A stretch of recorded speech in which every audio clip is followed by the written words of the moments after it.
ಪ್ರೀತಿಯುಳ್ಳ ದೇವಜನರೇ, ನಿಮ್ಮೆಲ್ಲರಿಗೂ ಬೇಗನೆ ಬರಲಿಕ್ಕಿರುವ ಯೇಸು ಕ್ರಿಸ್ತನ ಶ್ರೇಷ್ಠವಾದ ನಾಮದಲ್ಲಿ ವಂದನೆಗಳು. ಶಾಲೋಮ್, ನಿಮಗೆ ಸಮಾಧಾನವಾಗಲಿ. ಹೇಗಿದ್ದೀರಾ? ನೀವೆಲ್ಲ ಕ್ಷೇಮದಿಂದ ಇರುವಿರೆಂಬುದಾಗಿ ನಾನು ಕರ್ತನಲ್ಲಿ ನಂಬಿದ್ದೇನೆ. ದೇವರು ನಿಮ್ಮನ್ನು, ನಿಮ್ಮ ಕುಟುಂಬಗಳನ್ನು ಹೇರಳವಾಗಿ ಬ್ಲೆಸ್ ಮಾಡಲಿ. ನಿಮಗಾಗಿ, ನಿಮ್ಮ ಕುಟುಂಬಕ್ಕಾಗಿ ಪ್ರಾರ್ಥಿಸುತ್ತಾ ಇದ್ದಾನೆ. ಈ ಸೇವೆಗಾಗಿ ಪ್ರಾರ್ಥಿಸುವಂಥ, ಈ ಸೇವೆಗಾಗಿ ನಿಮ್ಮ ಅಮೂಲ್ಯವಾದ ಕಾಣಿಕೆಯನ್ನು ಬಿತ್ತುವಂಥ ಪ್ರತಿಯೊಬ್ಬರಿಗಾಗಿ ನಾನು ವಂದಿಸ್ತೇನೆ. ದೇವರು ನಿಮ್ಮನ್ನು ಇನ್ನೂ ಹೆಚ್ಚಾಗಿ ಮಾನಿಸಲಿ. ಈ ದಿನ ಕೂಡ ನಾವು ದೇವರ ವಾಕ್ಯವನ್ನು ಧ್ಯಾನಿಸೋಣ. ಈ ದಿನ ದೇವರ ವಾಕ್ಯದ ಧ್ಯಾನಕ್ಕಾಗಿರುವಂಥ ವಿಷಯ ಸೇವಿಸಿ ಬಲ ಹೊಂದು. ಅದಕ್ಕೆ ಆಧಾರವಾಗಿ ಯೆಹೆಜ್ಕೇಲನ ಗ್ರಂಥ 3ನೇ ಅಧ್ಯಾಯ 1ನೇ ವಚನ. ಆತನು ನನಗೆ, ನರಪುತ್ರನೇ, ನಿನಗೆ ಸಿಕ್ಕಿದ ಈ ಸುರುಳಿಯನ್ನು ತಿನ್ನು, ಇದರಲ್ಲಿನ ಸಂಗತಿಗಳನ್ನು ಇಸ್ರಾಯೇಲ್ ವಂಶದವರೆಗೆ ಸಾರು ನಡೆ ಎಂದು ಅಪ್ಪನೆ ಕೊಟ್ಟನು. ನೋಡ್ರಿ, ಈಗ ಓದಿದಂಥ ವಾಕ್ಯ ಭಾಗದಲ್ಲಿ ದೇವರು ಹೇಳುತ್ತಾ ಇದ್ದಾರೆ, ಯೆಹೆಜ್ಕೇಲನಿಗೆ ಸುರುಳಿಯನ್ನು ತಿನ್ನು. ಏನು ಸುರುಳಿ? ದೇವರ ವಾಕ್ಯದ ಗ್ರಂಥದ ಸುರುಳಿಯನ್ನು ನೀನು ತಿನ್ನಪ್ಪ ಎಂಬುದಾಗಿ ಹೇಳುತ್ತಾ ಇದ್ದಾರೆ. ನೋಡ್ರಿ, ಸತ್ಯ ವೇದವನ್ನು ನೀವು ಕಣ್ಣುಗಳಿಂದ ಓದಿದರೂ ಅದು ನಮ್ಮ ಆತ್ಮಕ್ಕೆ ಹೋಗುವಾಗ ಒಳಗಿನ ಮನುಷ್ಯನನ್ನು ಬಲವಾಗಿ ಬಲಪಡಿಸುವಂಥದ್ದಾಗಿದೆ. ಕರ್ತನು ಪ್ರವಾದಿಯಾದ ಯೆಹೆಜ್ಕೇಲನ ಬಳಿ ಈ ಸುರುಳಿಯನ್ನು ತಿಂದು ಇದರಲ್ಲಿರುವ ಸಂಗತಿಗಳನ್ನು ಇಸ್ರಾಯೇಲರಿಗೆ ಹೇಳು ಅಂದನು. ನೋಡ್ರಿ, ಇದು ನಿಮ್ಮ ಸತ್ವವನ್ನು, ಬಲವನ್ನು ಕೊಡುವಂಥದ್ದಾಗಿದೆ. ಕರ್ತನು ನಿಮಗೆ ಕೊಡುವ ಆಹಾರ ಸಾಧಾರಣವಾದ ಆಹಾರವಲ್ಲ, ಅದು ಪರಲೋಕದ ಮನ್ನದಂತೆ ಇರುವಂಥದ್ದು, ಜೇನಿಗಿಂತಲೂ ಸಿಹಿಯಾದದ್ದು. ಇಸ್ರಾಯೇಲರು ಅರಣ್ಯದಲ್ಲಿ ನಡೆಸಿಕೊಂಡು ಬಂದಾಗ ಅವರಿಗೆ ಮನ್ನವನ್ನು ಕೊಟ್ಟರು. ಅದು ದೇವದೂತರ ಆಹಾರವಾಗಿತ್ತು. ಏಕೆಂದರೆ ಅವರಿಗೆ ಗೇಂಡ ಮೃಗದಂಥ ಬಲ ಅಗತ್ಯವಾಗಿತ್ತು. ಅವರು ಕಾನಾನನ್ನು ಪ್ರವೇಶಿಸಲು ಅಲ್ಲಿದ್ದ 7 ಜನಾಂಗಗಳನ್ನು, 31 ರಾಜ್ಯರನ್ನು ಯುದ್ಧದಲ್ಲಿ ಸೋಲಿಸಬೇಕಾಗಿತ್ತು. ಸಾಧಾರಣ ಆಹಾರವನ್ನು ಸೇವಿಸಿ ಬಲ ಹೊಂದಲು ಸಾಧ್ಯವಿಲ್ಲ. ಆದುದರಿಂದಲೇ ಕರ್ತನು ದೇವದೂತರ ಆಹಾರವಾದ ಪರಲೋಕದ ಮನ್ನವನ್ನು ಕೊಟ್ಟರು. ನೀವು ಸಹ ನಿತ್ಯ ರಾಜ್ಯವನ್ನು ಪ್ರವೇಶಿಸಲು, ನಾವು ಬಲವಾಗಿ ಮುಂದುವರಿಯಲು, ಸಕಲ ಕಾರ್ಯಗಳನ್ನು ಮಾಡಲು ನಮಗೂ ಪರಲೋಕದ ಮನ್ನ ಅವಶ್ಯವಾಗಿದೆ. ನಾವು ಆಕಾಶ ಮಂಡಲದಿರುವ ದುರಾತ್ಮ ಸೈನ್ಯಗಳೊಂದಿಗೆ ಹೋರಾಡಬೇಕಾಗಿದೆ. ಆದುದರಿಂದ ವಾಕ್ಯವು ನಮಗೆ ಬೇಕಾಗಿದೆ. ವಾಕ್ಯವನ್ನು ಊಟ ಮಾಡುವ ರೀತಿಯಲ್ಲಿ ನಮ್ಮ ಆತ್ಮಕ್ಕೆ ಪೋಷಿಸಿಕೊಳ್ಳಬೇಕು. ಅದುವೇ ನಮ್ಮ ಆತ್ಮೀಕ ಬಲ. ನಮ್ಮ ಶಾರೀರಿಕ ಬಲದೊಂದಿಗೆ, ಸ್ತೋತ್ರ, ದುಷ್ಟಾತ್ಮಗಳೊಂದಿಗೆ ಹೋರಾಡಲಿಕ್ಕೆ ಸಾಧ್ಯವಿಲ್ಲ.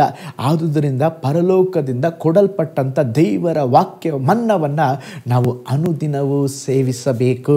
ಪ್ರೀತಿಯುಳ್ಳ ದೇವಜನರೇ, ಸತ್ಯವೇದ ವಾಕ್ಯಗಳನ್ನು ಪ್ರತಿದಿನವೂ ಓದಿರಿ. ಹುಲ್ಲು ತಿಂದ ಹಸು ಅದು ಮೆಲುಕು ಹಾಕುವಂತೆ ಓದಿದ ದೇವರ ವಾಕ್ಯಗಳನ್ನು ಧ್ಯಾನಿಸಿ ಸ್ವಾಸ್ಥ್ಯ ಮಾಡಿಕೊಳ್ಳ್ರಿ. ಆಗ ನೀವು ಲೋಕದವರಿಗಿಂತಲೂ ಜ್ಞಾನಿಗಳಾಗಿ ಮಾತ್ರವಲ್ಲ, ಆತ್ಮದಲ್ಲಿ ಬಲ ಹೊಂದಿದವರಾಗಿ ಪ್ರಕಾಶಿಸುವಿರಿ. ನಿತ್ಯ ರಾಜ್ಯದಲ್ಲಿ ಸದಾಕಾಲ ಕರ್ತನೊಂದಿಗೆ ಉಲ್ಲಾಸಿಸುವರಿ. ಆದಿಯಲ್ಲಿ ದೇವರು ಮನುಷ್ಯನನ್ನು ಸೃಷ್ಟಿಸಿ ಏದೆನ್ ತೋಟದಲ್ಲಿ ಇಟ್ಟಾಗ ಅವನ ಆಹಾರಕ್ಕಾಗಿ ಜೀವ ವೃಕ್ಷದ ಫಲಗಳನ್ನು ಕೊಟ್ಟರು. ಇಸ್ರಾಯೇಲರು ಅರಣ್ಯದ ಪ್ರಯಾಣದಲ್ಲಿದ್ದಾಗ ದೇವದೂತರ ಆಹಾರವಾದ ಮನ್ನವನ್ನು ಕೊಟ್ಟರು. ಇಂದು ನಮಗೆ ದೇವರು ಜೀವವುಳ್ಳ ರೊಟ್ಟಿಯ ಆಹಾರವನ್ನು ನಮಗೆ ಕೊಟ್ಟಿದ್ದಾರೆ. ಆದುದರಿಂದ ಸ್ತೋತ್ರ, ದೇವರ ವಾಕ್ಯವನ್ನು ಓದಿರಿ, ದೇವರ ವಾಕ್ಯವನ್ನು ಮಾನಿಸ್ರಿ, ದೇವರ ವಾಕ್ಯದ ಪ್ರಕಾರ ನಡೆಯಿರಿ, ಅದನ್ನು ಸೇವಿಸಿರಿ. ಅದು ನಿಮಗೆ ಬಲವನ್ನು ತರುವಂಥದ್ದಾಗಿದೆ. ಸುಧಾಕರ್ ಎಂಬಂಥ ಯೌವನಸ್ಥನು, ಅವರು ಒಂದು ಸ್ತೋತ್ರ ಅನ್ಯ ಮತಕ್ಕೆ ಸೇರಿದ ಒಬ್ಬ ಬಹಳ ಶ್ರೀಮಂತ ವ್ಯಕ್ತಿಯಾಗಿದ್ದರು. ಒಂದು ದಿನ ಡಾಕ್ಟರ್ ರಾಧಾಕೃಷ್ಣನ್ ಅವರು ನಮ್ಮ ಭಾರತ ದೇಶದ ರಾಷ್ಟ್ರಪತಿಯಾಗಿದ್ದರು. ಒಂದು ಸಾರಿ ಅವರಿಗೆ ಕೇಳಿದರು, ಇವರು ಜ್ಞಾನವನ್ನು, ವಿವೇಕವನ್ನು ಹೊಂದಿಕೊಳ್ಳಲು ನಾನೇನು ಮಾಡಬೇಕು? ಆಗ ಡಾಕ್ಟರ್ ರಾಧಾಕೃಷ್ಣ ಅವರು ಮುಗುಳ್ನಗೆಯಿಂದ ಬೀರುತ್ತಾ, ಒಂದು ಮಾರ್ಗವಿದೆ, ಏನಂದರೆ ಸತ್ಯವೇದವನ್ನು ಗಮನವಿಟ್ಟು ಓದಿ ಎಂಬುದಾಗಿ ಹೇಳಿದರು. ಸತ್ಯವೇದ ಓದಬೇಕಾ ಎಂಬುದಾಗಿ ಅವರು ಹೇಳಿದ ಕಾರ್ಯದಿಂದ ಸ್ತೋತ್ರ ಅದು ಅವರ ಮೇಲೆ ಪರಿಣಾಮವನ್ನು ಬೀರಿ ಹೊಸ ಒಡಂಬಡಿಕೆಯನ್ನು ಕೊಂಡುಕೊಂಡು ಓದಲಿಕ್ಕೆ ಆರಂಭಿಸಿದರು. ಆ ಹೊಸ ಒಡಂಬಡಿಕೆಯ ಮೊದಲ ಅಧ್ಯಾಯದಲ್ಲಿ ವಂಶಾವಳಿ ಪಟ್ಟಿ, ಅವರ ತಂದೆ, ಅವರ ಅಜ್ಜ, ಅವರ ಮುತ್ತಜ್ಜ, ಅವರ ಮಗ, ಹೀಗೆ ಒಂದು ದೊಡ್ಡ ಅಧ್ಯಾಯವಿದೆ. ಅದನ್ನು ಓದಲಿಕ್ಕೆ ಆರಂಭಿಸಿದಾಗ ಯಾರೂ ಅದನ್ನು ಓದಿದರೆ ಅಷ್ಟು ಇಷ್ಟವಾಗೋದಿಲ್ಲ. ಆದರೆ ಈ ಸುಧಾಕರ್ ಎಂಬಂಥ ವ್ಯಕ್ತಿಗೆ ಅದು ಬಹಳ ಇಷ್ಟವಾಯಿತು. ಏಕೆಂತ ಹೇಳಿದ್ರೆ ಅದರಲ್ಲಿ ದೊಡ್ಡ ಒಂದು ವಂಶಾವಳಿಯನ್ನು, ಒಂದು ದೊಡ್ಡ ಪಾರಂಪರೆಯನ್ನು ಬರೆಯಲಾಗಿದೆ. ಅಯ್ಯೋ, ನನಗೆ ನನ್ನ ಅಜ್ಜ ಗೊತ್ತು, ಮುತ್ತಜ್ಜ ಗೊತ್ತು, ಆದರೆ ಅವರಿಗಿಂತಲೂ ಅಜ್ಜ ಮುತ್ತಜ್ಜ ಯಾರೂ ಗೊತ್ತಿಲ್ವಲ್ಲ. ಆದರೆ ಬೈಬಲಲ್ಲಿ ಎಷ್ಟೋ ಒಂದು ದೊಡ್ಡ ಚರಿತ್ರೆಯ ವಂಶಾವಳಿ ಪಟ್ಟಿಯನ್ನೇ ಬರೆದಿದಂದರೆ ಇದು ಸತ್ಯ ಎಂಬುದಾಗಿ ತಿಳಿದು ಯೇಸುವನ್ನು ಸ್ವಂತ ರಕ್ಷಕನಾಗಿ ಅಂಗೀಕರಿಸಿಕೊಂಡರು. ನಂತರ ಅವರು ಭಾರತದಲ್ಲಿ ಒಂದು ದೊಡ್ಡ ಸೇವೆಯನ್ನು ಮಾಡಿದಂಥ ಒಬ್ಬ ಒಳ್ಳೆ ಸುವಾರ್ತಿಕರಾದರು. ಪ್ರೀತಿಯುಳ್ಳ ದೇವಜನರೇ, ಈ ವಾಕ್ಯವು ನಮಗೆ ಬಲವಾಗಿದೆ. ಈ ವಾಕ್ಯವು ನಮ್ಮನ್ನು ಮುನ್ನಡೆಸ್ತದೆ. ಈ ವಾಕ್ಯವು ನಮ್ಮ ಕಣ್ಗಳನ್ನು ತೆರೆಯುತ್ತದೆ. ಈ ವಾಕ್ಯವು ನಮ್ಮ ಜೀವಿತದಲ್ಲಿ ರಕ್ಷಣೆಯನ್ನು ಕೊಡುತ್ತದೆ. ಅದೇ ವಿಧದಲ್ಲಿ ಯೆಹೆಜ್ಕೇಲನಿಗೆ ಹೇಳಿದ ಹಾಗೆ ಆ ಸುರುಳಿಯನ್ನು ಸೇವಿಸಿ ಎಂಬುದಾಗಿ ದೇವರು ಹೇಳಿದ್ರಲ್ವ. ಇವತ್ತು ದೇವರು ನಮಗೆ ಹೇಳ್ತಾ ಇದ್ದಾರೆ, ಈ ವಾಕ್ಯವನ್ನು ಓದ್ರಿ, ಈ ವಾಕ್ಯವನ್ನು ಕಂಠಪಾಠ ಮಾಡಿರಿ, ಈ ವಾಕ್ಯವನ್ನು ನಿಮ್ಮ ಹೃದಯದಲ್ಲಿ ಇಟ್ಟುಕೊಳ್ಳ್ರಿ, ಈ ವಾಕ್ಯವನ್ನು ಸೇವಿಸ್ರಿ. ಹಾಗಾದರೆ ದೇವರ ವಾಕ್ಯವನ್ನು ಸೇವಿಸೋಣ, ಜೀವಿಸೋಣ. ದೇವರು ತಾನೇ ನಮಗೆ ಸಹಾಯ ಮಾಡಲಿ. ಪ್ರಾರ್ಥನೆ ಮಾಡಿಕೊಳ್ಳೋಣ. ಪರಲೋಕದಲ್ಲಿ ವಾಸ ಮಾಡುವ ನಮ್ಮ ತಂದೆಯಾದ ದೇವರೇ, ಅಪ್ಪ, ನಿಮ್ಮ ವಾಕ್ಯವು ಅದ್ಭುತವಾದದ್ದು. ನಿಮ್ಮ ವಾಕ್ಯಗಳನ್ನು ನಾವು ಓದಬೇಕು, ಧ್ಯಾನಿಸಬೇಕು, ಸೇವಿಸಬೇಕು. ಅದು ಯಾವಾಗಲೂ ನಮ್ಮ ಹೃದಯದಲ್ಲಿ ಇಟ್ಟುಕೊಂಡಿರಬೇಕು. ನಮ್ಮ ಮಕ್ಕಳಿಗೂ ಅದನ್ನು ನಾವು ಕಲಿಸಬೇಕು. ನಮಗೆ ಸಹಾಯ ಮಾಡಿರಿ.